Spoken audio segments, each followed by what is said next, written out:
see a thumbnail, it's a podcast, a video, clip, and you think, this might actually change my life. And so you click it, you feel excited, but instead of taking action, you watch another one, and another one, and another. You've become King Priam, inviting Trojan horses into your internal city that lay waste to everything you want in life. I'm Will. At the age of 26, I've completed a 100-mile ultramarathon, tried stand-up comedy as a self-conscious introvert, done a 10-day silent Vipassana meditation retreat, and approached over 1,000 women. In this show, I break down the principles that help me to do all of these challenging things and continue to add to the list. Every week, I leave you with one new simple daily action to build your own willpower and come along for the journey. Welcome to the Willpower Podcast. In the next 25-ish minutes, we're going to learn about this loop that so many of us fall into. I know I have fallen into it in the past. I still do. I'm excited to begin to break myself out of it. We'll talk about these modern day Trojan horses, find the production consumption paradox, understand it deeply, and learn how to change our mindsets, like the actual method behind it, not just some, here's the mindset you should have, until the action and achievement that we actually desire become inevitable. As always, I will leave off with one simple daily action that gives us our power back and allows us to enjoy the tools of the modern world without falling into the traps. I also built us a community tool, which I'm super excited to share, completely free. Just wait until that part of the video and I will show it off. I'm excited about this one. It's a fun one. I know the Odyssey just came out a few weeks ago, and so it's cool to be able to talk about something related and to use this as an analogy. So for anyone who hasn't seen the Odyssey or read it at some point in high school or whatever, there are some spoilers here. This is a well-known story. You've had 3,000 years to read it, so I'm not going to feel too guilty about sharing this one. We're talking about Troy, right? So here's the story of the Trojan War. Very simplified, surface level. Begins when Prince Paris of Troy kidnaps Helen, the wife of the Spartan king Menelaus. Okay? Menelaus' brother, Agamemnon, leads the Greek effort to get into Troy, take down Troy, and rescue Helen. However, Troy's walls are impenetrable. They can't figure out how to get in. And so the Greek armies spend 10 years on the beach, unable to break through. That's where Odysseus comes in. So he's been there for 10 years. He's part of it. He's leading his own group of guys. He has the idea for the Trojan horse, right? This is the part we all know about. They build the horse. Without anyone else knowing, they put in a certain number of men who are just inside the horse. So there's like soldiers inside the horse. Odysseus is one of them. And they leave it on the beach with one guy to wait by the horse. And he is there to tell the Trojans that this is a gift. So King Priam accepts the gift, and the Trojan horse is brought into Troy to be admired, to be celebrated. The war is over. Odysseus and his men are still inside that horse. So they sit inside their gift until nighttime, when they sneak out, open the gates, and bring ruin to the city of Troy. What appeared to be a gift was, in fact, a trick that led to absolute destruction. So my claim is that every time we open a video, we read a book, we listen to a podcast that promises a better life, we are in fact accepting a gift that could potentially be a Trojan horse. And I fully appreciate the irony of me saying that to you right now. Let's talk about why this actually makes sense. So, all of us want to achieve. We want to produce, to create. We want to bring things into the world, right? That's why you're listening here. If you didn't care about that, you would just be watching Love Island right now. You wouldn't be caring about anything like this. And all of us who want these things, we see things online, YouTube videos, podcasts, Instagram reels, whatever it looks like, Reddit threads. And those things tell us how we can actually achieve these ideas that we're talking about creating, producing, making things, bringing things into the world, bringing change to ourselves. And they promise it if only we would consume their thing, right? We see a thumbnail, a title, basically saying, hey, I'll give you all the things you want. You just have to consume this video. You just have to watch through this thing. So we buy into it. We consume and we consume and we consume. And by accepting that promise, that gift, we actually invited a Trojan horse of destructive consumption habits, right? We brought in this gift and then we're fucked because now we're stuck in this loop. The thing we were promised, the production, is actually the complete opposite. It's just consumption. The same goes for my readers. I love reading I love reading self-help books. I love reading productivity books, business books. I have fallen into this trap so many times before. Just because it's a book doesn't mean it's any different. It is still the same thing that's happening here. If we believe that a book will cause production, we are falling into the same trap. That book becomes a Trojan horse. So this is what I call the production consumption paradox. To learn how to produce, create, and achieve, we often think that we need to consume first. And a lot of that is not our fault. It's because we are being led on by the things we see. And that leads us to doing the complete opposite of what we planned on doing in the first place. Again, it makes sense. It's not something to feel guilty about. It's if we just go about our natural life, we are going to be brought into this because it's a promise. Every time we're online, we're seeing this promise. We're being told, hey, just click on this video. The thumbnails are amazing these days. Titles are amazing. They're designed exactly to hook you and to say, you will get this thing if you watch this video. And then you watch the video, you get the excitement, and then you watch another video. You don't get the thing. You never get the thing until you actually do the thing, until you actually take the action, until you actually produce, until you create. So we're beginning to understand the production, consumption, contradiction, right? This contradiction where we think that we are getting production through the guise of consumption, but we end up just getting consumption. And that's it.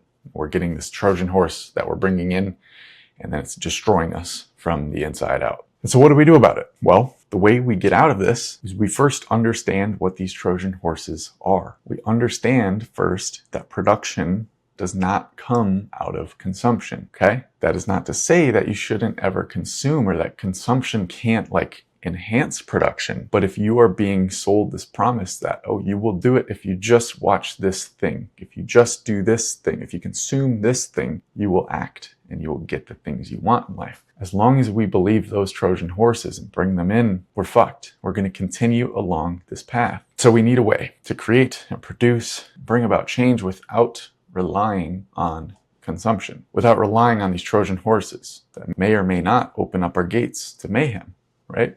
Again, this is not to say that every single gift, every single act of consumption is bad. Many of them are not. It's just when we assume it to be something that it is not. We assume it to be some gift, and guess what? Odysseus is in there. He's in there with his men, and he's gonna fucking fuck you up from the inside. So we have to reconnect our desire to be better.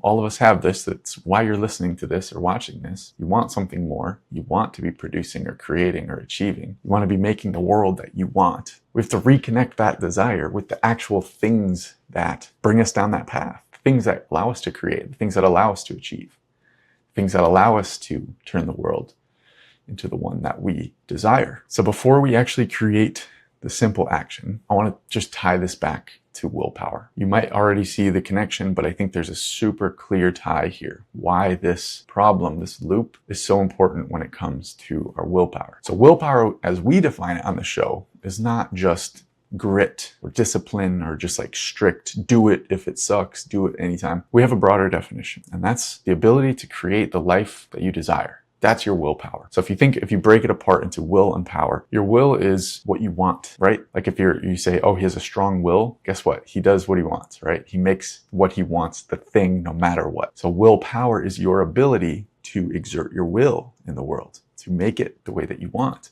to make your life the life that you want. So having strong willpower is having the strong ability to bring your will into the world. Now, being stuck in an action, being tricked into believing that you are exerting your will, which you're certainly not, unless your deepest desire is to sit around and watch YouTube videos, it's a complete undercutting of your willpower. You're literally being tricked into thinking, oh, I'm doing a thing that is exerting my will, when you are 100% not. That's why it's important to willpower. And you may have been wondering earlier, we talk about this Trojan horse analogy. What is Troy in that? What is this thing that, we're bringing in a Trojan horse by watching a video? What is the thing that is being destroyed? It's your willpower. It's all the things that you want to have happen that are not going to happen because of this Trojan horse you've invited in.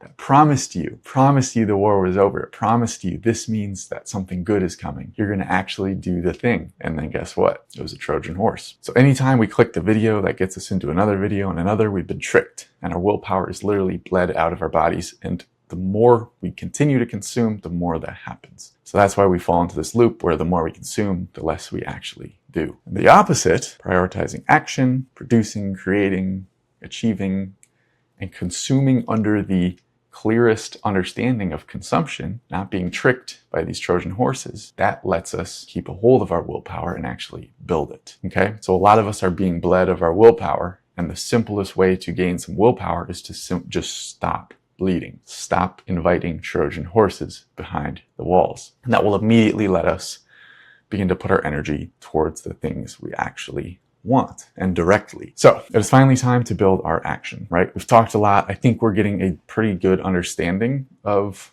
what's going on, this problem that many of us are falling into.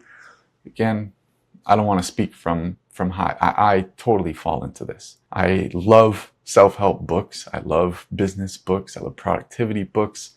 And the majority of those books didn't lead to anything, right? Nothing changed. So I'm learning, and I have been learning over the past, let's say 5 years, that there is a balance to be made here. And there is an understanding to be made that just reading a book is a consumptive behavior. It is not a productive or creative behavior. And again, it doesn't mean it's bad. But if we treat it as if it is something it is not, we often are led down a certain road that involves tricks and deception and Trojan horses. So, for our action, as a reminder, it needs to be something that can be done easily, right? Easily and daily. So it needs to be under our control, something we can just do, not something we have to wait for, things to line up properly. We just have to be able to do it when we want to, do it daily, and make it easy. Easy enough that just thinking about doing it doesn't give us like this hesitancy or this friction. So we know that we want more action, less passivity. We want actions that involve producing, creating, achieving, the things that we are faking with the Trojan horse consumables, the things that we're bringing in. The things that they're promising are the things that we actually want to just do directly. So here's how we will break this down into a daily action, which will serve more as a rule. And I call it the creation before consumption rule. This will be a super simple way to avoid villainizing consumption, first of all, because I don't want to do that. Consumption is a totally fair behavior. Like, it's something that's a part of life, is consuming. The problem is when we assume that it's production or that it's creation. Consumption itself is okay, but we don't want to be tricked by it. So we're going to avoid villainizing it, and we're also going to prioritize the thing we actually want. The action that we're going for is the action we're just going to do. And so here's how you will complete the action. On any given day, before consuming anything, so scrolling, checking the news, email, reading, watching TV, YouTube, whatever, no consumption, we create something first, okay? And I use create in the broadest sense of the word here, broadest meaning. It could be a traditional creative act. It could be like, oh, I'm being creative, I'm writing, I'm painting, I'm drawing, playing music. But it doesn't have to be. Creation could be writing code. It could be creating a plan for an upcoming meeting. It could be brainstorming ideas of something you want to start doing in your life, writing out a schedule, planning something that just comes from you, okay? You're not taking in, you're outputting, okay? And so just create something. Super, super loose definition. It doesn't need to be some elaborate drawing. It could be literally, oh, I'm drawing a little stick figure thing that made me laugh. Okay, done. That's it. Okay. And after the act of creation, the day is yours to consume how you would like, right? So we're just creating this one simple action. Create before you consume. Okay, we have our action. Let's talk about why it actually works. So it does a few things. The first, most surface level, simple benefit is that you get to create something. You get to make something, bring something into the world, and you get the satisfaction that that brings. In my experience, anytime I write something, draw something, even painting recently, I painted something, there's this wholeness and fulfillment that comes with making something and completing it and having this thing now in the world that before didn't exist, brought it into being. So this satisfaction, on the simplest level, is our first benefit of just creation before consumption. Now, let's talk about ripple effects, because that's kind of the first order effect, right? But in this show, the reason we pick such simple things is because we know that they can have ripple effects across our life. First is that by beginning your day with creation, you're getting a certain ball rolling. You're building up some momentum. If you have read The War of Art by Steven Pressfield, you understand the concept of resistance. If you haven't read it, it's a simple idea. Resistance is anything that gets in the way of creativity, anything that stops you from being creative. Oftentimes, there is a lot of resistance to starting something creative. But once you get through that initial resistance, once you just do the thing, there is this like free-flowing, enjoyable experience of creating. And a lot of the time, the reason that we don't do creative things is because of that initial resistance. So by breaking through that, before consuming, before getting caught up in other stuff and letting other things in our brain, letting Trojan horses in, we're immediately breaking through resistance. And so that gets us into the flow of creation, and hopefully on some days it will lead to more creation. Though that's not part of the action. Ripple effect. Next ripple effect. You begin to see Trojan horses all around you. You begin to see the world for what it is. You begin to understand these false promises that we're being fed on the internet, on books, other places. And best of all, you understand the destruction when it comes. I have fallen into the trap before, reflecting while coming up with this podcast many times in the past. I have accepted in a Trojan horse. It has destroyed my motivation and my creation, my productivity. And then I look around and I don't look at the one thing that actually caused it. You know, it'd be like King Priam looking around at the burning of Troy and not realizing, oh, it was the fucking horse that we brought in. That was supposed to be a gift. That was the reason.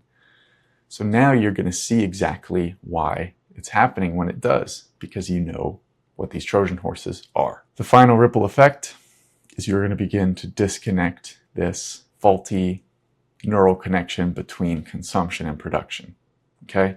Again, I completely understand it. This is not our fault. We are being fed this over and over, and by repeating the action of clicking on videos and buying books and doing this and that, we are solidifying that connection. We're reinforcing it. And so by doing this, by saying creation is creation, I'm going to just do this thing first, that's going to begin to sever that faulty connection. And that's probably the biggest ripple effect. Now I want to quickly just introduce a tool that I've been creating. I built this for the community as a way to make this entire process easier. So it's easier. Every week I say, oh, come along for the journey. But coming along for the journey means you have to track your habits, you have to decide to do it and like make it a thing now. So I wanted to make it super easy and add in some community accountability. So basically what this is a habit tracker that is completely public. So anyone who listens to this podcast and wants to join, you can create your own card on the board. Okay? You can add your own habits, and then best of all, you can add habits from the show. So every habit that we've introduced in the show that I brought week by week is going to be listed here, and you can easily add it to your list. Other people will be able to see your habits unless, if you wish, you can make certain habits private, because I totally understand you don't want everything public for the world. But for the ones that you do want public, you get the bonus of having some public accountability. You can see what I'm doing. You can stay on my ass about all the things that I am talking about. And you can know that I'm seeing your progress, other people are seeing your progress, and you can let that community accountability motivate you forward. So if you'd like to join, board.williammulvaney.com. I'll make sure the link is below. I would love to have you. It would be awesome to begin to build up a community of people doing habits, building willpower together. So that's the tool. Okay, let's briefly touch on the rules of the show. If you're new here, every week I introduce a simple action to go with the topic. Every action is designed to build willpower, and many of them build willpower in different ways. And so because we are introducing action that goes outside of the show, I want to make sure we have some kind of guidelines or rules to how we're doing this. So the first rule of the show is that success means 5 times per week and always in the first 24 hours. That is super important. A lot of people are perfectionists. I've been there before myself. I want to avoid perfectionism at all costs. Okay? So we don't need to do it every single day. If we miss a day, that is okay. We are aiming for 5 days a week. If you do 6 or 7, that's amazing. But don't let perfect get in the way of great or good. It's 5 out of 7 per week, always in the first 24 hours. Maximum of 1 new habit for every 3 days. So we want to avoid doing too many at once because that just leads us to getting excited and doing them at first and then falling off. Do each one for a month. Give yourself a full month to actually test it out. Aim for 5 out of 7 every week for that month, and then decide. And that lets you actually see, okay, does this work with my routine? Does this actually help me? Does it not help me? It also gives you an end point. So at the beginning, if you feel friction, you can just tell yourself, I'm only doing this for a month, and then I'll actually decide if I want to continue. It's not this endless, infinite thing you're signing up for. Final one, track your habits. Hopefully with this board, that makes it much easier. I recommend on your phone just saving it to your wallpaper, or to your home screen, that makes it super easy to remember. And again, you can use community accountability, check up on me, make sure I'm staying on my shit, comment if you're like, hey, Will, you're not doing it. That'd be, get on my ass about it too. So track your habits, super important. It's easy to not track and then just not do the stuff that we think we're doing. Okay, finally, let's do the most important part, the commitment. I want you to decide right now that you are going to do this create before you consume rule. I want you to implement it into your life 5 out of 7 days at least. And again, creation is this broad term. Whatever it means to you, it could be different on different days, but you need to just have something that you bring in to being from yourself that doesn't involve consuming. If you're committed, say it out loud now. I will do this today or tomorrow. I will do this in the next 24 hours. If you're in, say it with me. I will do this in the next 24 hours. I want you to say it out loud. Even if you're, listening to this out in public, whisper it under your breath. Just get it out there, put it into the world, really say it. I also highly recommend that you get on the public habit board. Again, you can make your habits private if you wish to do so, but it's super, super important that you are committing to this and tracking yourself. So with that, we'll wrap up this episode. This was a fun one. I was really excited about talking about the Trojan War and getting into this loop that I've been into so many times and been stuck in, and it just sucks to be in the middle of and not understand it. So hopefully you can take something from this. As always, I want to thank you for listening. It means the world to me. If you know someone who could use some extra willpower, share it with a friend. Other ways to support are following, subscribing, like, comment. All that stuff is amazing. I read all the comments. And most importantly, as always, do the action. That means the most, okay? That's a commitment to yourself. That is a commitment to being better, to wanting more from life and actually going and getting it, okay? Don't let this be a Trojan horse to you. Don't let this be another video that just leads to another one and another one. Actually move from this with an action. Finally, I just want to remind you that your dream life is out there for you. It's out for you to go get, and I believe in you. So stay on the path. Let's continue. Let's go. Bye, everybody.